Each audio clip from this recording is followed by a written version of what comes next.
dia a todos. Queria agradecer o convite do PH, TMZ, para estar aqui. A gente vai falar um pouco de cenário do Brasil para 2020, em alguma medida, retomar aí vários dos pontos que foram abordados pelo Salute agora de manhã. Queria apresentar o nosso painel. Eu sou a Vanessa Fiuza, sou sócia do escritório do Matos Filho. O escritório é líder nesse tipo de operação, de IPO e follow-ons há muitos anos. Eu estou no escritório há 14 anos, sou sócia da área de mercado de capitais. Sou especializada nessa área de IPOs e follow-ons, que a gente chama lá no escritório de ECM, né? Então, a área de Equity Capital Markets. Estou há 16 anos nesse mercado e 14 no Matos Filho.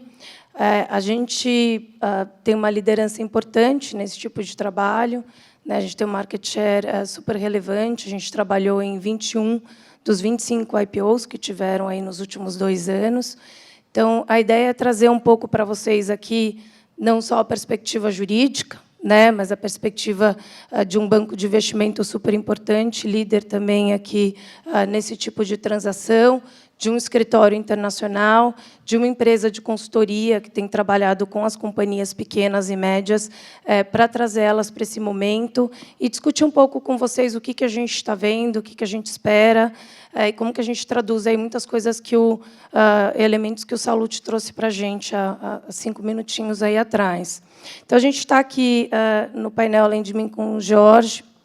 O Jorge tem 13 anos de experiência nesse mercado também. Ele faz parte da turma de ECM lá no Itaú. Ele veio do Bank of America em Nova York. Ele trabalhava com mercados emergentes. Hoje lidera lá o ECM Syndicate no Itaú. O David Fleschner é sócio responsável pela área de mercado de capitais no escritório, que é o Paul Hastings.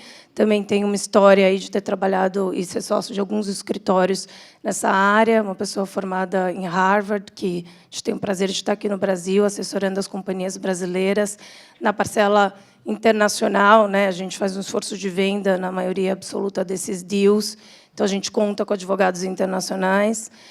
Ele faz esse papel e é super presente aí nas nossas transações. A gente tem o Sérgio, uma pessoa super sênior, 25 anos de experiência. Ele é sócio e fundador da Value Creator. Ele tem assessorado companhias pequenas e médias em consultoria, né? Assim, ele tem focado nas companhias do setor de saúde e de gestão de investimento. Foi head de research de diversas instituições financeiras brasileiras e internacionais. Tá? Bom, em alguma medida, eu já falei isso, a gente vai retomar aí alguns temas que eu acho que vão ser recorrentes nessa manhã, né? Eu acho que o primeiro deles, e que se destaca muito, é um cenário para 2020 extremamente favorável, né? Então, a gente vê nesses últimos 2 anos uma mudança muito importante, né, no volume de transações de ECM.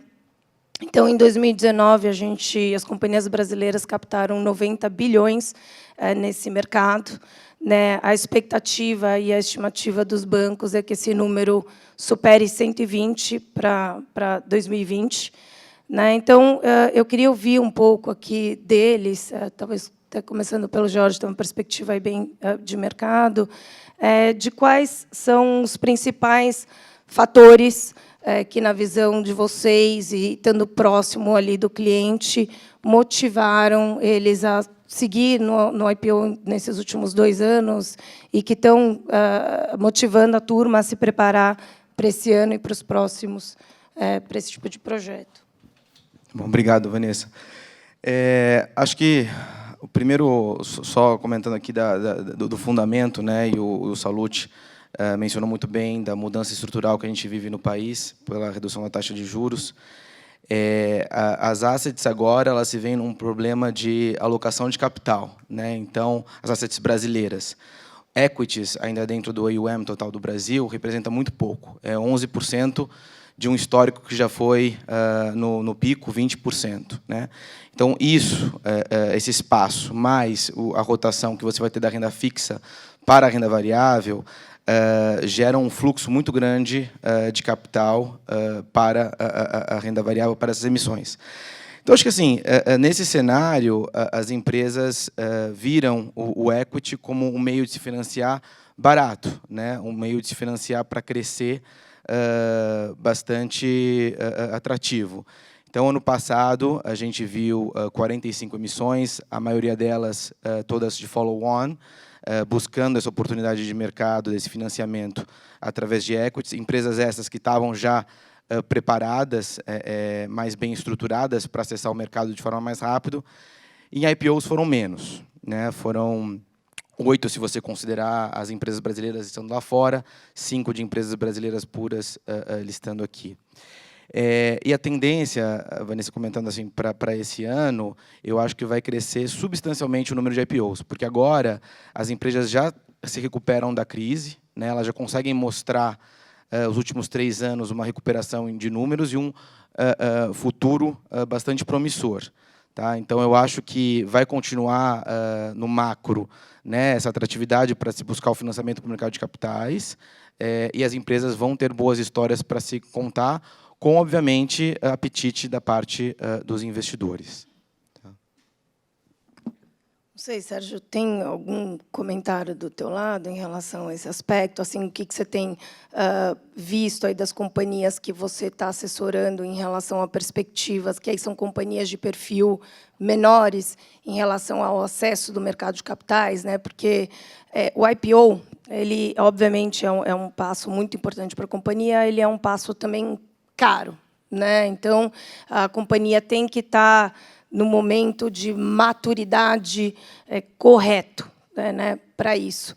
Então, eu acho que, com a fomentação do mercado, talvez elas cheguem antes do que a gente imagine neste momento, né? Então, acho que seria legal ouvir você, que tem estado perto dessas companhias, quando que você acha que essas companhias efetivamente estão prontas, né? Então, acho que a gente tem um número crescente aí de não só startups, mas diversas empresas agora, né, de tecnologia e vários setores que estão se desenvolvendo de uma maneira muito relevante, muito importante, muito rápida, e que têm acesso a investidores anjo, né, a rodadas de investimentos privado, e entender um pouco como que isso conversa com o momento dela fazer IPO, né? Quando que isso faz sentido ela deixar de ter esses investimentos privados e esses ciclos para ela ir para acessar o mercado de capitais, né?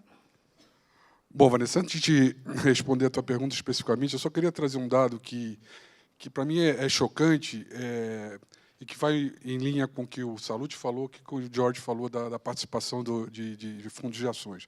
Eu olhei ontem isso na estatística da Ambima, os Pure Equity Funds representam apenas 9,6% de todos os assets under management. Só que a indústria da Ambima não leva em consideração os 845 bilhões de reais investidos em caderneta de poupança. Então, se a gente adicionar a caderneta de poupança, o percentual de equity na indústria de investimento do Brasil é menor que 8%. Né? Isso é assustador. Mais assustador ainda que houve uma entrada líquida de recursos em caderneta de poupança em 2019 de 13 bilhões de reais.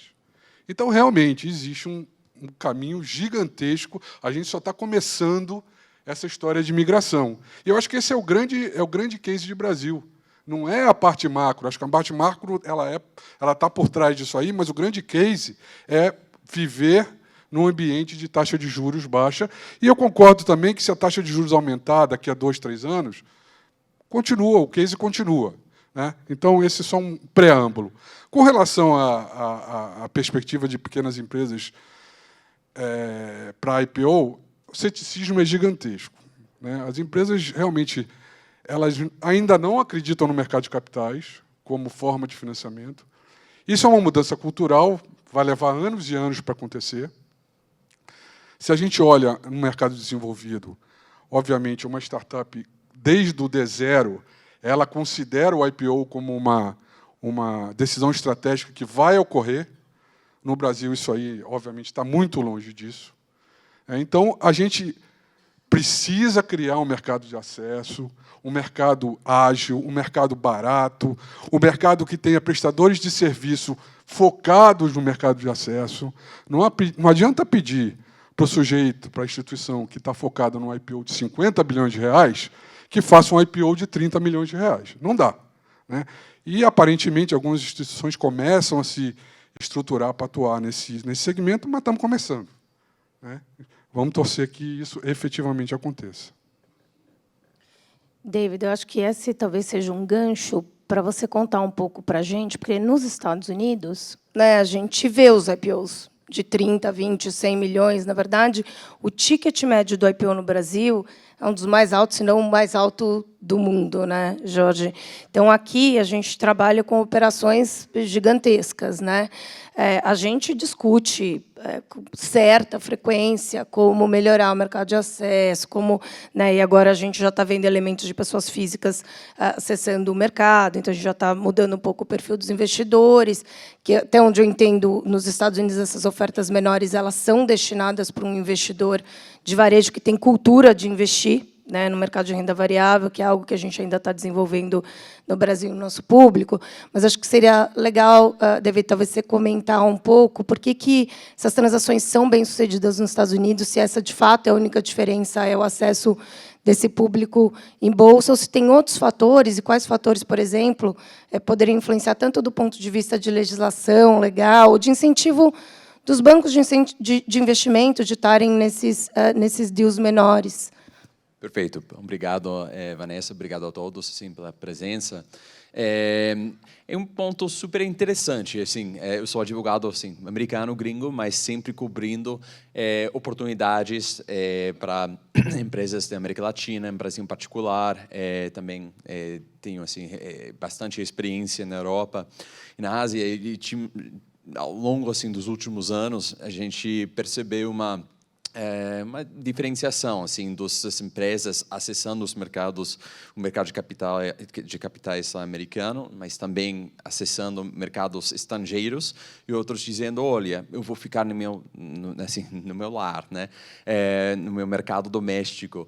Eu acho que uma empresa americana, hoje em dia, pensando num futuro interessante, já é um beneficiário de um sistema americano bem mais flexível nos últimos 8 anos, na verdade, com uma inovação da administração de Obama, reconhecendo que o mercado de capital é uma coisa muito cara, assim, de atender, em termos, assim, de entrada. É muito caro pagar todas as despesas necessárias para assessores e também a bolsa. Tem que respeitar novos, assim, marcos regulatórios, etc. E depois, assim, da crise financeira, a administração de Obama e também o Congresso, também controlado pelo Partido Republicano, tiveram uma coisa em consenso, dizendo, olha, a gente precisa manter acesso a capital para empreendedores. E a gente está realmente perdendo bastante oportunidade para crescer como uma economia sem acesso ao mercado de capitais. Então, essa tendência, começando com o Jobs Act, o Jumpstart Our Business Startups Act, abriu uma janela para emerging growth companies, essas empresas que não geram revenue de até assim, $1 bi. Então, grande maioria, na verdade, de empresas contemplando um IPO são categorizados assim como EGCs, até o XP, né, que acabo de listar, é considerado como EGC. E o que a legislação americana oferece para essas empresas é uma transição em termos de custo, em termos de complexidade de controles internos, cumprimento com o famoso SOX, o Sarbanes-Oxley Act, depois, assim, de todos esses esses casos de corrupção, de Enron, WorldCom, etc., quando a legislação americana realmente aumentou bastante, lá em 2012, a partir de 2012, a gente percebeu um interesse do governo e também dos reguladores da indústria de incentivar entradas. Ok, o que isso quer dizer em 2020? Que a grande maioria das empresas listadas desde o ano passado e para esse ano também no mercado americano vão ser esses EGCs, vão ser assim de bom, empresas procurando 30, 40, 50 milhões de dólares, né? Procurando uma escala razoável, não enorme, não são todos assim, os Ubers da vida, e até WeWork a gente percebeu como um fracasso, uma falha, não necessariamente por conta de legislação, mas realmente dizendo, olha, tem que atender exigências bastante claras e profundas do mercado e também se enquadrar no momento adequado. Então, tem grandes IPOs ainda acontecendo, mas a grande maioria, hoje em dia, são menores de escala. E o que isso pode demonstrar para a CVM, para a B3, como competir, é que com países como os Estados Unidos e também, sem dúvida, como o Brasil, tem escala, potencial para escala, como você já comentou, ainda tem bastante ceticismo, né? Tem essa perspectiva cética para famílias, dizendo, não sei se bolsa realmente vai fazer sentido, eu não quero perder controle. Lá a gente volta para a Salute, fala sobre voto múltiplo, né? Porque várias empresas entrando diretamente para listar lá fora, no Nasdaq, no New York Stock Exchange, estão indo para os Estados Unidos exatamente por esse benefício. Faz todo sentido. A gente tem clientes que têm sede em Cayman, né? Por que Cayman? Paraíso fiscal, tem que fugir. Não, o que Cayman oferece realmente é transparência, de certa forma, das exigências e custos de criar um novo empreendimento sem ter uma escala de burocracia, de documentação problemático, vamos dizer assim. Então, a gente representa várias empresas hoje em dia que só querem crescer. Tem tecnologia, tem inovação, tem um benefício, algum nicho, né, para vender e para crescer, para contribuir à economia. E por que o sistema deve prejudicar esses empreendedores? Não deve. Então, tem algumas saídas lá que a gente percebeu, que o governo americano também percebeu, as bolsas americanas também perceberam, dizendo, ok, vamos ir para o Brasil, vamos tentar vender esse pacote de serviços em termos de acesso a capital, mesmo com muito interesse do mercado doméstico, não só assim vendas lá fora, vendas para um investidor americano, mas essa oferta, essa abertura de capital internacional oferece empreendedores brasileiros, né, acesso à Ásia, à Europa, aos Estados Unidos. Eu acho que a gente vai continuar a ver esse momento que a Salute também mencionou, esse momento de virar uma companhia de capital aberta, é de um momento um pouco mais cedo do que era no passado, porque os custos, devagarzinho, mas os custos estão desacelerando ou também diminuindo, dependendo do contexto, e por isso a gente trabalha muito com outros escritórios, como Matos Filho e outros no mercado, para pensar como podemos minimizar o custo de acessar capital, porque todos têm um incentivo comum, que é crescer, né? Que ter sucesso, que gerar emprego. E eu acho que os sistemas, agora, hoje em dia, estão reconhecendo isso e a gente participa nesses diálogos com B3, com CVM, nessa indústria, como fazer isso mais. Mas é um processo e vai demorar ainda, né? Posso só complementar com um ponto de vista, acho que aqui mais de banking, uma coisa interessante, lá atrás, quando as companhias elas resolveram acessar o mercado de fora, houve esse início de exportação, teve um ponto de regulação, mas teve um ponto também de, acho que, entendimento, né? Como você imaginaria a Bolsa aqui no Brasil negociando a 14 vezes, você fazer o IPO da sua companhia a 30, 40 vezes lucro, né? Então, havia um gap de entendimento e pressuposto que o investidor americano, o investidor estrangeiro, sabia como valorar melhor ou contra outros comparáveis essas companhias. Hoje, a gente tem até alguns exemplos aqui, que vão palestrar, de companhias que negociam a 40 vezes lucro na Bolsa Brasileira. E eu acho que o investidor brasileiro está muito mais sofisticado e ele fez um setup para entender essa nova perspectiva de crescimento, pagar o crescimento futuro, 2021, 2, 3 anos para frente, começar a olhar isso. E o apetite de risco também, obviamente, do investidor brasileiro aumentou à medida que ele precisa alocar capital.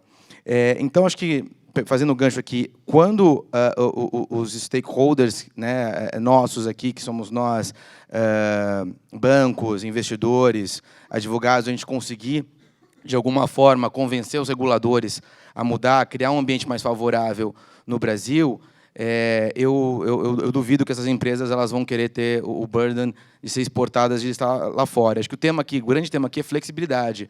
A gente, no passado, criou um novo mercado, se amarrou em função disso. Tem algumas idiosincrasias que, na minha visão, acho absurda. Por exemplo, o mínimo free float de 25%, amarra o emissor. Coisas antigas da 400, de tempo de revisão, você deixar uma companhia exposta 14 dias úteis de roadshow, o livro às vezes está coberto no segundo, terceiro dia, a companhia tem que viver mais 14 dias, não sabe nem mais quem visitar, na porta de quem bater. Criamos um produto excelente, que é o 476, olha quantos follow-ons, de todos quase recentes, foram feitos via 476, mas ao mesmo tempo impede o varejo. Então, assim, a gente se amarra em certos pontos para tentar melhorar, mas acaba nem sempre se evoluindo à medida que o mercado se evolui, e lá nos Estados Unidos tem flexibilidade total.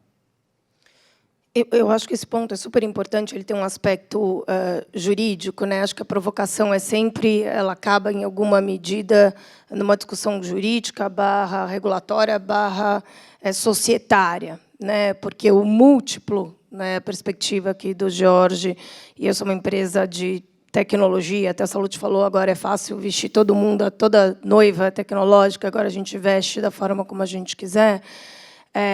E aí a gente tem a perspectiva de um múltiplo muito mais alto nas bolsas lá de fora. Isso, em alguma medida, pode ser verdade. Jorge está colocando, né, fazendo um contraponto aqui bastante interessante. Então, contra isso, eu acho que, efetivamente, não tem nenhuma medida a ser adotada. Mas, assim, quais são todos os outros elementos, além, obviamente, da precificação, que levam as companhias, eu acho que esse é um tema que a gente debateu muito, né? Teve um IPO muito grande, relevante, emblemático de uma companhia brasileira, em 2019, que decidiu fazer fora do país. E, desde então, a gente tem visto, do ponto de vista regulatório, né, e eu, como também aqui advogada, posso dar essa perspectiva para vocês, de coisas que a gente discutia há 1, 2 anos, 3, que agora voltaram para a agenda de uma maneira muito mais importante. Agora, isso é, de fato, relevante, então, às vezes é importante viver alguma coisa assim para a agenda ser antecipada, né? Então, tem discussões, eu acho que, do ponto de vista jurídico, que podem trazer a tal flexibilidade que o Jorge está falando, né? Então, do que a gente ouve, conversa e discute com muitos dos nossos clientes que querem entender a diferença, o que é fazer um IPO no Brasil, o que é fazer um IPO só lá fora, né? Então, ele tem prós e contras aqui de cada uma dessas opções. Eu acho que tem 2 recados importantes aqui para essa plateia. O primeiro, que eu ouço recorrentemente, essa questão no escritório, que é uma empresa brasileira pode fazer uma listagem direto lá fora? Não, hoje em dia ela não pode. Tá? Então, por isso que essas empresas vão para Cayman, enfim, aí tem uma discussão de repatriação, porque a gente não pode fazer essa listagem direta. E a segunda, que hoje ela é um caminho sem volta, né? Então, você faz um IPO lá fora, você não pode fazer um IPO no Brasil. Então, se você está vivendo depois um momento de Brasil muito favorável, né, que a gente está vendo aqui, investidores locais brasileiros tendo uma representatividade muito grande nas ofertas, sendo relevantes, se você quer acessar, você quer fazer um roadshow no Brasil, depois fazer um IPO, você não pode fazer, porque hoje a gente tem uma regra de BDRs, enfim, técnica, aqui não precisamos entrar no detalhe, mas que hoje não permite. Tá? Essa é uma regra que a gente tem discutido há alguns anos para mudar e hoje já entrou na agenda. Né? Então, tem uma audiência pública da CVM hoje, tá? Para mudar essa regra, propondo algo que a gente acha que é bastante razoável, com poucos ajustes, mas que está tentando mudar para que, no mínimo, a gente consiga fazer o dual listing, né? Que essas companhias consigam capturar, então, o múltiplo lá de fora, mas que elas consigam acessar o mercado brasileiro, que tem se tornado cada dia mais relevante. Então, essa é uma agenda importante.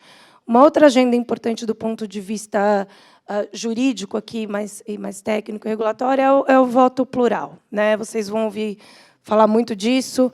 David comentou, eu também quero ouvir um pouco o Sérgio sobre isso, porque é algo que, do ponto de vista de mercados internacionais que tem atraído muitos investidores. O que é o voto plural? Nada mais é você poder, né, destravar o teu direito político do teu direito econômico, né? Isso não está 100% atrelado. Aqui o novo mercado hoje é uma ação, um voto, é uma estrutura de alavancagem do controle, né? Então você consegue captar muito mais mantendo o controle da companhia. As discussões, obviamente, aqui é quanto isso pode ser distorcido. Tem exemplos no passado de companhias que distorceram, usaram isso de uma maneira incorreta, mas também tem formas de evitar isso e propor mudanças que talvez sejam interessantes, e até onde a gente sabe isso foi motivadores importantes para essas companhias poder ter essa alavancagem, tá? E essa flexibilidade na estrutura de capital. Então, eu queria te ouvir também um pouco, Sérgio, sobre isso, que eu acho que são incentivos que você comentou muito do ceticismo ainda em relação a esse mercado, principalmente para essas companhias menores. O que, na tua visão, seriam incentivos importantes para a gente destravar esse mercado, além de proporcionar ofertas menores? Bom, como eu mencionei, eu acho que mercado de acesso e aí da mercado de empresas menores é uma mudança cultural pesada nas empresas, né? Hoje em dia, um tema muito comum no nosso mercado é a educação, né? E eu não quero ser óbvio e repetir esse tema, mas eu acho que as empresas também precisam ser educadas, né? Eu acho que existe um tema, por exemplo, por que abrir o capital? Tem uma coisa, eu não sei se eu sou ingênuo, mas eu acho que um dos motivos para uma empresa abrir o capital, muito pouco discutido, é o seguinte: a empresa, ao abrir o capital, ela tem um feedback imediato das ações da gestão, né? Talvez esse seja o motivo mais importante que eu vejo para uma empresa abrir o capital. Se você é gestor, se você é conselho de administração, se você é controlador, tem como objetivo perenidade com rentabilidade da sua empresa, abrir o capital deveria ser o caminho óbvio. O que precisa ser feito é todo aquele blá, blá, blá administrativo, reduzir burocracia, mas isso no Brasil, em todas as áreas, tem que ser feito isso. Então, isso tem que ser feito, sim, mas existe um trabalho aí difícil de mostrar às empresas o significado de abertura de capital e os benefícios. Não é só custo que tem vários benefícios, né? Com relação ao voto plural, eu estava torcendo para você não me perguntar, mas eu sou contra. Eu sou contra. Acho que, conceitualmente, ele pode fazer sentido. Acho que o Brasil ainda é um mercado muito novo nesse mundo de governança corporativa. Eu acho que a gente, mercado brasileiro, ainda não está preparado para isso. Mas é uma opinião minha e eu não quero controvérsia. O tema é super polêmico, é extremamente polêmico, né? Até nas discussões de novo mercado eu participei também bastante ativamente na época. Governança corporativa sempre teve atrelado a um conceito básico de uma ação, um voto, né? Então, no mínimo, discutir um conceito que era fundamental em governança corporativa. Só complementando, acho que como a Vanessa colocou, eu trabalhei 20 anos ou mais em research, né? E eu nunca vi um analista ou uma empresa mencionar a dinâmica de funcionamento do conselho de administração, né? Hoje em dia, quando começo a olhar uma empresa que eu vou investir na física e tal, a primeira coisa que eu olho é a composição do conselho de administração. Então, eu respeitosamente discordo do Salluti quando ele diz que a governança está bem. Eu acho que a qualidade da governança das empresas precisa melhorar bastante. Estou falando em geral, obviamente, né? Exemplo, eu estou fazendo uma pesquisa agora junto ao pessoal da Universidade Federal do ABC sobre o tema inovação nos conselhos de administração, né?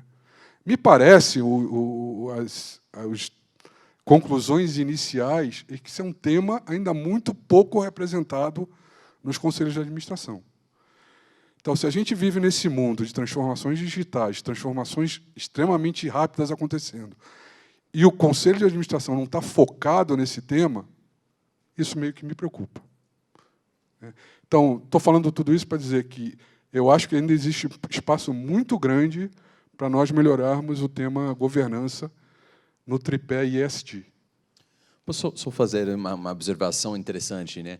eu acho que do ponto de vista tanto doméstico que internacional sobre, não sei se nível de adotação de políticas de governança, mas também de cumprimento, né, de melhores práticas, anticorrupção, cumprimento com, de certa forma, dependendo da indústria, ESG, nunca tinha visto assim melhor do que hoje, né? Pelo menos avanços desde 2007 que participamos nesse onda de IPOs sem muito regulamentação, né? Sem conhecimento, o que era ser uma companhia com capital aberto, etc., mudou bastante. Então, talvez eu também sou otimista total lá, vendo progresso, né? Passos para frente. Eu acho que os ferramentas disponíveis para empresas pequenas, para entender como que posso ser bom gestor para investidores interessados, como posso me proteger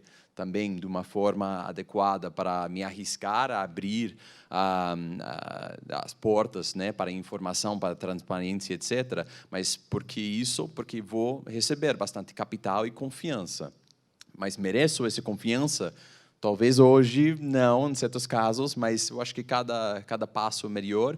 Eu acho que tem muito assim, empresa pensando e se demandando, né, se perguntando essas perguntas que a Vanessa colocou: onde ir, como fazer, por que fazer, quando, quais são os investidores mais adequados ou apropriados. Todas essas perguntas são fantásticas para também pensar num futuro para uma empresa.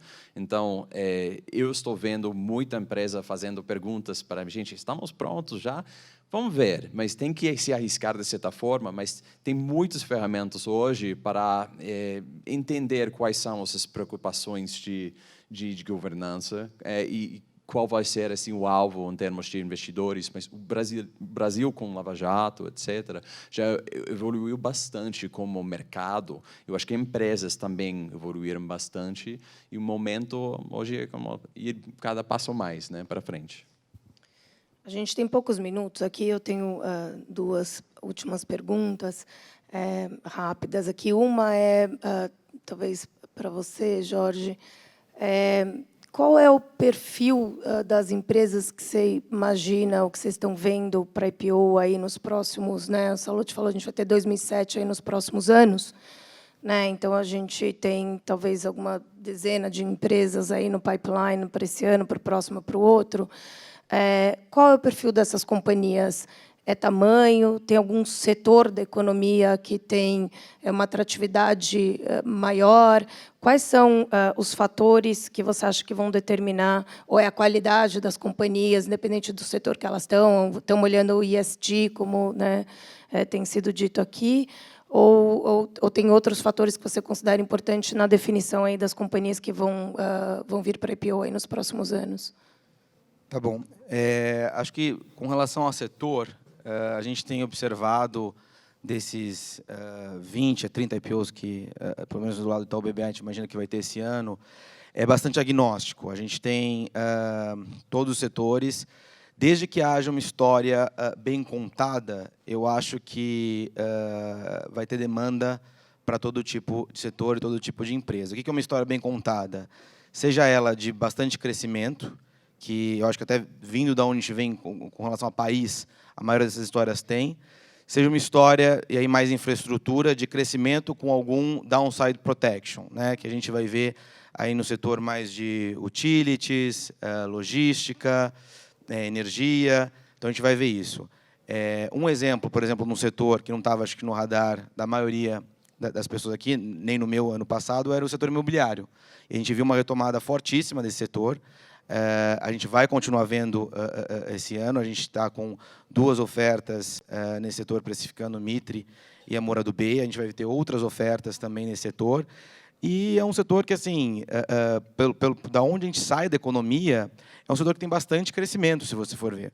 É óbvio que outros setores mais óbvios, varejo, consumo, a gente vai ter uma série de ofertas de setores, pegando aqui na história conectando a história da Vivara, que foi uma história de bastante sucesso, até que a Vanessa também participou com a gente. Vai ter temas mais ligados à tecnologia e alguns temas, como eu mencionei, de infraestrutura. Com relação ao tamanho, De novo, a gente tem uma limitação até do próprio novo mercado, infelizmente, daqueles 25%. A gente tem que buscar alguma coisa de em torno de 800 a 1 bilhão de reais de tamanho de oferta, até para dar uma liquidez no secundário. Eu realmente imagino que, com o desenvolvimento do mercado de capitais, que vai continuar, não só nesse ano, mas para os próximos, isso tende a diminuir. Então, a gente tende a ver volumes menores e mais emissões de empresas menores acontecendo. Tá? Acho que os fundos, inclusive do lado do buy-side, vai fazer um setup para ter subfundos dedicados a essas ofertas menores. Obviamente, tem a questão do varejo, que é muito forte. A gente tinha 800 mil CPFs na Bolsa, hoje a gente tem, acho que 1,5 milhão de CPFs na Bolsa. Então, a gente vai continuar também tendo um apetite aí do varejo e para essas ofertas um pouco menores. Tá? Quer abrir para alguma pergunta? Não?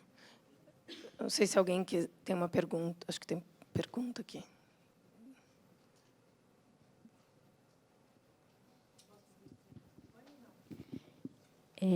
Bom dia, meu nome é Edna Holanda, sou sócia na Ace Governance. Eu queria, primeiro, uma questão para o David. Essa história de dual class share, do voto plural, já foi e voltou nos Estados Unidos, e aí eu queria que você comentasse um pouquinho sobre essas idas e vindas e fizesse um paralelo com a ação PN no Brasil. E uma outra pergunta para o Jorge é assim: você acha que qualquer setor, um setor mais maduro, um setor já consolidado, consegue vender para o investidor esse voto plural? Então, são essas duas questões. Obrigada. Perfeito, obrigado pela pergunta. Vamos dizer assim, culturalmente, nos Estados Unidos é muito pro-market, né? A gente sabe disso, né? Live free or die, né? Tem uma série assim de dicas ou lemas dizendo, olha, quem vai regular deve ser a pessoa mais incentivada e mais implicada.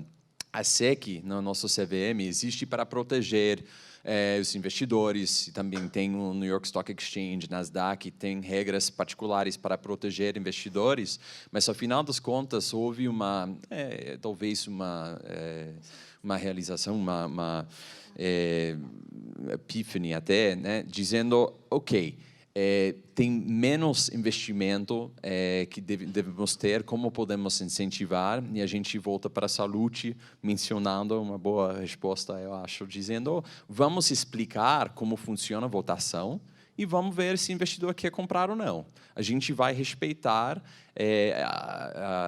realmente as considerações dos investidores e também respeitar a capacidade para um investidor de determinar, mesmo investidor de varejo. Se isso está certo ou não, nosso governo reconheceu que devemos estimular, incentivar participações. A gente tem menos briga de minoritário, que tem aqui, de certa forma, mas o minoritário representa outro tema aqui. E, ao final das contas, o sistema americano sempre cria oportunidades para incentivar mais contribuições sem fraude. E a gente tem penalidades incrivelmente problemáticas para as pessoas que estão brincando com manipulação de determinações, etc. Mas quando temos um documento, um prospecto dizendo o meu voto como fundador vai contar 10 vezes, você está on notice. Com essa notificação, vocês podem até beneficiar disso. Sempre tem fator de risco, né? Os fundadores podem controlar esse negócio e vocês podem perder bastante coisa com as determinações desses gestores. Então, ou um voto de confiança dos gestores, ou não. Mas o sistema americano reconheceu que, tirando esses incentivos para fundadores a acessar o mercado de capitais, era também uma exclusão de oportunidades para investidores de investir no futuro de um setor, de um país, de uma empresa. Deixa eu responder dividir em duas perspectivas. Na perspectiva legal, eu sou super favorável ao mercado ter toda a flexibilidade. Então, assim, em querendo se buscar o voto plural, acho que deveria ser uma possibilidade. Perspectiva de mercado agora. De bate-pronto, sem detalhes. Você acha que uma companhia madura consegue vender e estruturar a oferta com voto plural? Acho que não. Eu, pessoalmente, compartilho aqui da visão do Sérgio, acho o voto plural, sem nenhuma história por detrás, sem entrar em mais detalhes da sua pergunta, ruim para o mercado. Acho que não é uma coisa vendável. Vamos entender aqui a história do voto plural lá fora e as companhias que buscaram aqui.